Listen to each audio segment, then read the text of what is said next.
Guess who's back? Back again. Guess who's back? Guess who's back? Guess who's back? मेरे अजीज हमवतनों, आज बहुत अरसे के बाद टेलीविज़न की स्क्रीन पर आपके साथ आपका आमिर लियाकत हुसैन मौजूद है।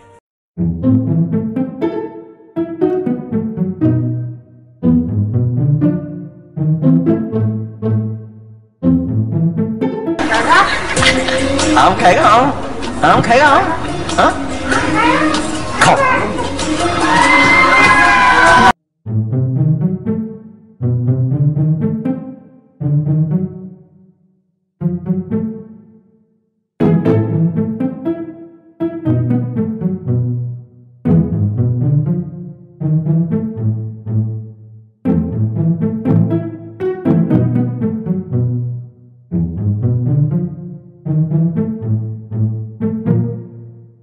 आपको बैचलर से मास्टर्स करने में 7 साल लगे और मास्टर्स से पीएचडी करने में सिर्फ 20 दिन लगे।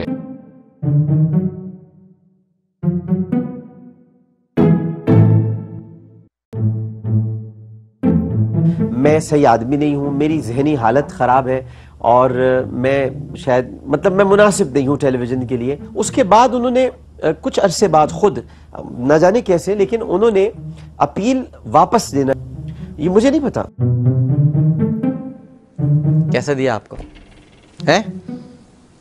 नहीं दिया? अच्छा बहुत नाजुक सूरत हाल है ये इज्जत वाला मसला तो बहुत नाजुक सूरत हाल है।